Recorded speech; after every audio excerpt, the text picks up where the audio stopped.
안녕하십니까? 강사 동방청춘입니다.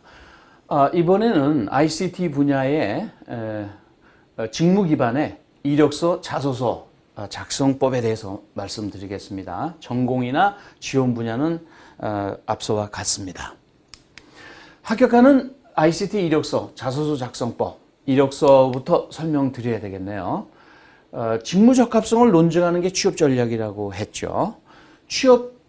근데 그거를 글로 논증하는 게 바로 이력서, 자소서입니다. 말로 논증하는 게 면접이라고 그랬죠. 자, 글로 논증한다는 건 뭐냐? 인적사항 외에 교육, 자격사항 이런 것들은 그 지원 분야의 직무와 관련된 지식기술 태도를 교육사항으로 놓고 관련 자격증을 자격사항으로 놓고 그다음에 유급 경력이나 무급 경험도 그 지원 분야의 직무 수행과 관련이 있으면 적어주라는 얘기입니다. 별로 어렵진 않죠. 근데 그것을 이제 예로 들어보겠습니다. 최근에는 이제 직무 역량 중심의 평가를 하기 위해서 종전의 뭐 가족 관계 뭐 이런 거 요구하지 않죠. 그래서 요즘에는 더 나아가서 뭐 학력에 의한 차별 이런 거를 이제 방지하기 위해서 심지어는 대학 이름 적는 난도 없애버렸어요. 그 NCS 같은 경우에는 그렇게 나가고 있어요. 최근에는 또 입법으로 사진도 없애버리자 뭐 이런 것도 지금 논해지고 있는데, 자, 그러면 현행 그 NCS의 그 표준 이력서 샘플로 설명을 드리겠습니다. 동서고금을 막론하고 가장 중요한 거는 이력서에서 가장 중요한 거는 지원 분야입니다.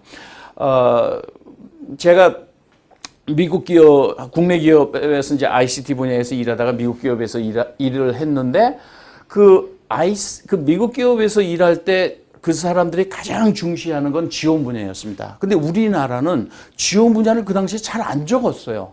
그래서 읽는 사람이 알아서 판단하는 이런 형식이었는데 미국 같은 경우에는 지원 분야를 안 적으면 이력서 심사를 안 하고 그냥 떨어뜨려 버립니다. 심사 대상자가 아닌 걸로. 왜냐하면 지원 분야가 이 모든 것의 주제입니다. 자소서까지를 포함해서. 이걸 기준으로 여러분들의 직무 적합성 여부를 판단하는 거기 때문에 그렇죠. 자, 1지망 하드웨어 설계, 2지망 소프트웨어 설계 이렇게 적었다 치면 그러면 이제 뭐 학교나 이런 간판 같은 거는 적을 난이 없으니까 그 대신 무슨 과목을 들었느냐 이걸 보고 그 과목의 주요 내용을 보는 거죠. 디지털 논리 회로를 들었다, 회로망 이론을 들었다, 이동통신 또는 뭐 고주파 이론을 들었다, 반도체 레이아웃 설계를 들었다. 이렇게 해서 디지털 그 회로 설계에 필요한 과목들을 여기다 적시하면서 그 주요 내용을 밝힘으로써 나는 우선 지식적으로 직무 적합성이 있다 이렇게 논증하는 거죠.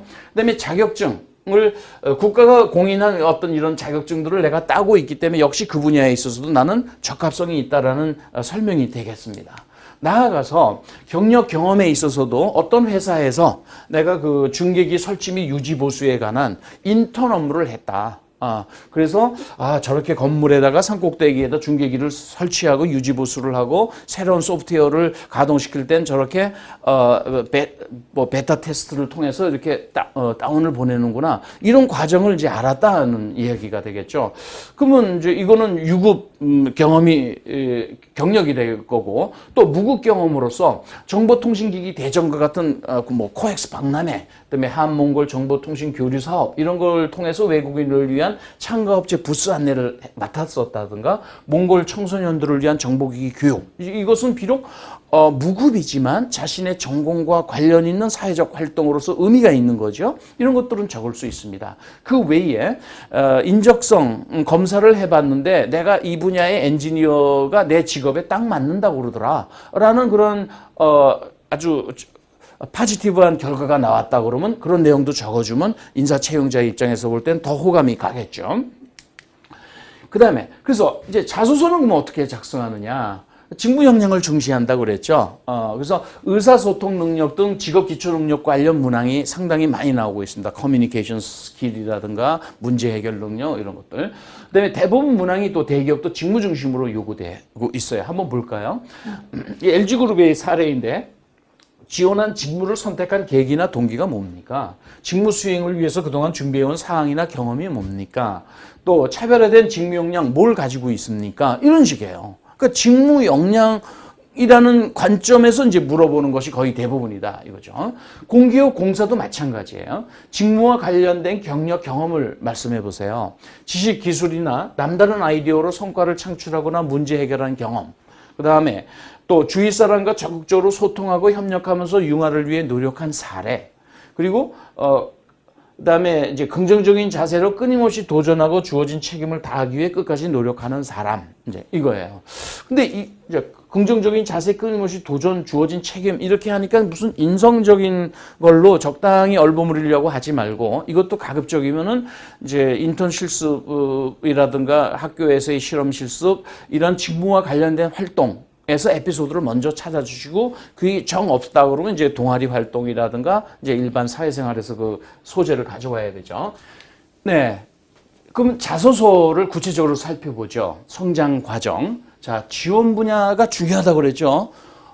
연구개발 중에서도 소프트웨어 개발이다라는 걸 염두에 두고 보셔야 됩니다.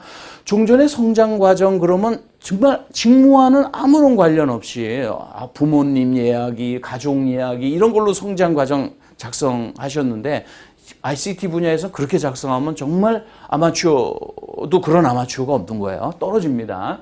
그래서 성장 과정도 지원 분야의 직무와 관련해서 이 사람은 참 어렸을 때부터 이런 쪽으로 올 수밖에 없구나 하는 점을 나타내는 것이 중요해요. 그래서 어려서 수학과 과학에 많은 관심이 있었고 그러니까 컴퓨터 공학에 왔었고 수학을 꾸준히 공부하였습니다. 그래서 이제 어느 날 얘기를 들어보니까 디카로 사진을 찍었을 때 흔들리는 걸 바로 보정해 주는 것도 수학적 알고리즘을 통해서 가능하고 화질은 좋으면서도 용량이 작은 이미지 압축도 수학을 활용하면 가능하다는 걸 깨달으면서 수학자라는 컴퓨터 엔지니어가 되어서 해상도와 용량이 뛰어난 카메라를 보고 싶다라는 이야기를 이렇게 자연스럽게 성장 과정에서부터 또 밝혀주는 거죠. 예를 들면 사실상 그 애플이 소프트웨어 실력이 대단히 좋습니다. 우리나라 웬만한 전자업체들보다도. 그러니까 우리가 카메라 해상을 구현할 때 우리나라는 주로 하드웨어적으로 그걸 구현을 하는데 애플은 그걸 소프트웨어적으로 구현을 해요. 그러니까 우리나라에서는 소프트웨어 엔지니어들이 굉장히 중요한 거죠. 그러니까 그런 것을 성장 과정에서부터 착 깔고 들어가 버리니까 읽는 사람이 이 사람에 대한 흥미를 잃지 않는 겁니다.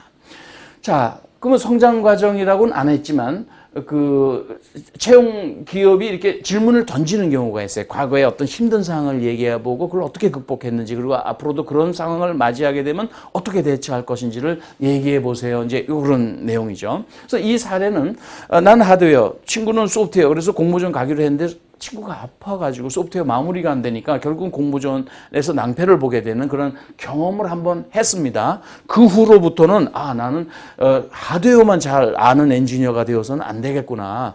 앞으로 특히 최근의 정보통신 기술에서는 소프트웨어도 알아서 하드웨어를 만약에 기본으로 했다면 소프트웨어도 이해하는 사람이 돼서 하드웨어 업무를 넘어 소프트웨어적으로도 조직에서 도움을 줄 수 있는 사람. 그렇게 해서 궁극적으로는 하드웨어, 소프트웨어 양자를 모두 리드할 수 있는 연구개발 책임자로서 성장하겠습니다라는 그런 내용을 담고 있는 내용이죠. 자, 다음은 성격의 장단점. 이것도 마찬가지예요. 직무와 아무런 관련이 없는 자신의 성격 그대로 그냥 써주는 건 줄 알고 이제 그렇게 쓰다 보면 그런 사례가 여기 이거 있습니다. 그저 나는 성실했습니다. 그리고 적극적입니다. 책임감이 강합니다. 원만한 대인관계를 유지합니다. 취미는 여행이고 영화 감상, 독서입니다. 뭐 어쩌다는 얘기냐 이거죠. 자, 직무적합성은 뭘 기준으로 판단한다고요? 지원 분야입니다. 지원 분야가 어디예요? 품질 관리잖아요. 이 사람이 품질 관리를 잘할 수 있는 성격을 가졌다는 건 단 한 줄도 없어요. 그러니까 이런 이력서는 떨어질 수밖에 없는 거예요. 자소서는. 그러면 품질 관리 쪽의 성격 어떻게 그러면 작성을 하느냐? 아예 그 회사에서 이렇게 물었어요. 성격과 지원 분야의 직무를 연결시켜서 설명을 해봐라. 그러면 자, 품질 관리의 직무를 여러 가지로 그 정의를 내릴 수 있습니다. 꼭 한 가지만 내리는 건 아닙니다. 그러나 품질 관리란 것은 원래 제품의 품질 관리죠. 근데 이것이 발전이 되면 경영 품질 관리로 넘어갑니다. 그것이 하나를 시키면 열을 하고 싶어 하는 저는 이런 제품 그 품질 관리 하다가 나중에 생산성 전반의 향상, 즉 자동화니 경비 절감, 안전 위생, 에너지 전략 이런 쪽으로서도 경영의 품질 관리 쪽으로도 힘쓰겠다라는 것을 성격과 함께 동시에 이른바 직무 기반의 성격을 나타내주고 있죠. 그다음에 목표를 정해 일하기 좋아하는, 원래 품질 관리는 목표가 있어요. 뭐 6시그마를 달성해라. 그것까지 안 된다면 이번에는 5시그마는 달성해야 되겠다. 자, 이런 식으로 불량률 몇 퍼센트 이런 식으로 목표를 정해서 일을 해야만 됩니다. 근데 목표를 정하는 걸 싫어하는 사람들도 있죠. 근데 목표를 정해 일하기 좋아하는 저는 지속적인 그 목표 관리를 통해서 품질을 향상시키겠다는 내용. 그다음에 옛날에는 그저 그 품질 관리 그러면 물적 하자를 중시했는데 지금은 공장에서의 그 생산 인력의 기분 문제, 기분이 다운이 되었다. 공장장의 어떤 리더십에 불만이 있고 그러면 이제 이 불량이 나올 수밖에 없는 거예요. 그러면 물적 하자 외에 인적 하자. 그래서 이런 물심 양면을 다 고려하는, 즉 그런 균형 감각을 중시하는 성격을 자기가 가졌는데, 그러니까 품질 관리에는 물적, 인적 그 하자를 양쪽을 다 관리를 잘 하겠다는 내용이 들어가 있는 거죠.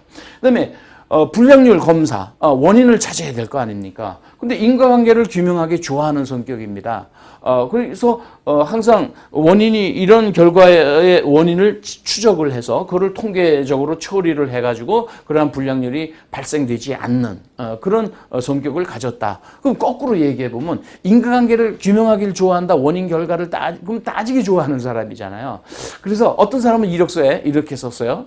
솔직한 저는 참 남들과 이렇게 따지는 거를 싫어합니다. 그래서 남들과 원만한 관계를 유지하려고 애쓰는 성격입니다. 그러면 이런 사람 품질 관리 맡기면 되겠어요?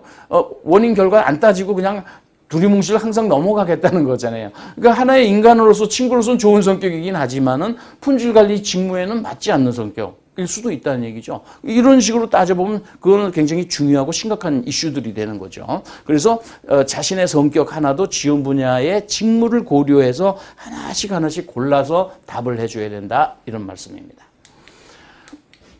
학창 시절 얘기하면 대개는 뭐 축제를 어떻게 했고 뭐 선후배들과 뭐 우위를 다졌으며 이런 얘기들밖에 안 하죠.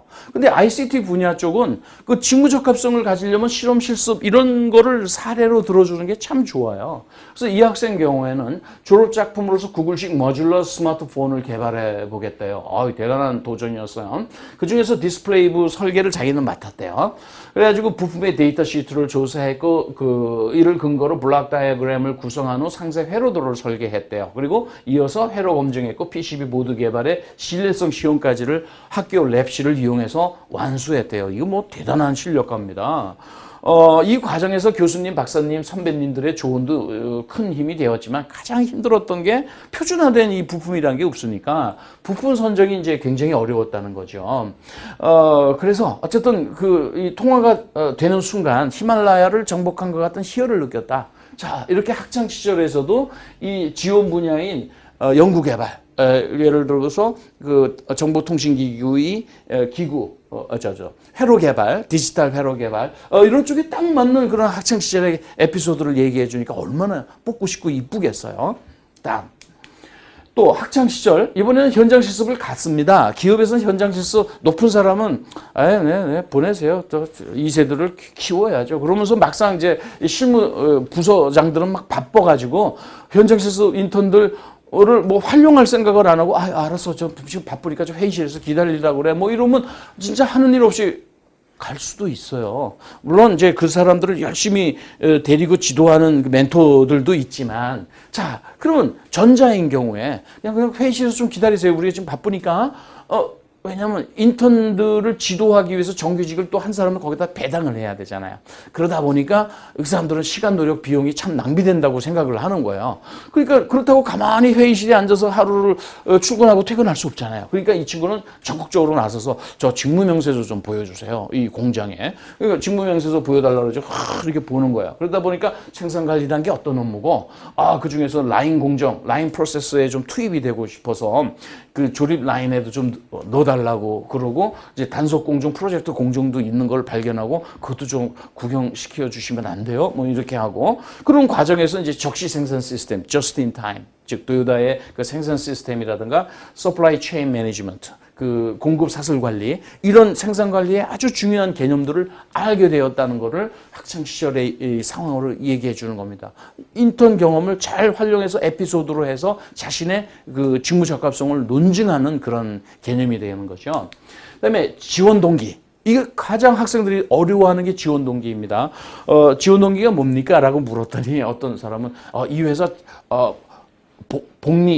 복지 조건이 좋아서 지원했습니다. 이런 사람이 있어요.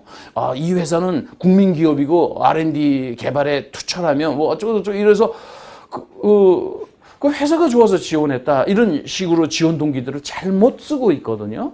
그럼 나랑 왜 결혼하려고 그래? 그러면 네 집 부잣집이잖아. 그 부잣집 딸이니까 결혼하겠다는 그런 얘기하고 똑같은 거예요. 우리 회사 왜 지원했어? 복지가 좋아서요. 자, 그렇게 하면 누가 뽑고 싶겠습니까? 여러분들은 자기중심적으로 그런 거를 계산에 넣고 지원을 했을지 몰라도 면접관들은 여러분들을 뽑았을 때 우리 회사에 얼마나 도움이 될 수 있는 사람인가, 우리 회사 발전에 얼마큼 기여할 수 있는 사람인가를 보고 뽑는 거란 말이죠. 그러니까 내가 하고 싶은 말을 마음대로 하는 게 아니라, 내가 또 쓰고 싶은 말도 막 쓰는 게 아니라, 읽고 싶은 자소서, 듣고 싶은 면접 답변이 되도록 해줘야 돼요. 그렇다면 지원 동기에서 항공사의 새로운 최적 시스템 구축을 하기 위해서 지원한 거예요. 왜? 전사적 수익성 개선에 그래서 이바지하려고요. 정신이 됐죠. 근데 과연 그런 능력이 뒷받침되느냐는 것을 입증해 줘야 된단 말이에요. 말로만 해서는 안 돼요. 그래서 입증을 하기 위해서 전 컴공 전공했고, 하드웨어 분석 능력, 펌웨어 분석 설계와 구현 업무도 해봤고, OS 이식, 그다음에 디바이스 드라이버의 분석 설계와 드라이버의 구현, 인베디드 애플리케이션 분석 설계와 구현 및 인베디드 시스템 테스팅까지 완성 하는 그런 직무 프로세스를 다 알고 있는 거예요. 그래서 자신의 지식, 기술이 이미 직무 적합성의 요건을 갖추었다는 것을 논증을 잘 해주고 있고, 그 다음에 더 나아가서 이제 이렇게 해서 이제 시스템이 잘 갖추어지면 이제 지적재산권 안에 이것도 적극적으로 출원을 해서 그 특화를 하겠다. 그 다음에 컴퓨터 공학 외에 별도로 이제 OR과 통계학도 공부를 했기 때문에 사물 인터넷, 클라우드 컴퓨팅 환경의 구현, 빅데이터 활용을 통한 각종 경영 의사 결정과 시스템 설계 운영 관리, 통계적 처리 이런 것들도 해서 이 G항공사의 글로벌 탑10 진입에 기여하려고 지원했습니다. 라고 이쁘죠? 내 딸하고 왜 결혼하려고 그래? 딸이 이뻐서요. 또는 장인이 부잣집이라 아주 훌륭한 사장님이라요. 이게 아니라 경진이를 정말 행복하게 해주려고요. 이렇게 하면 장모님이 감동하죠.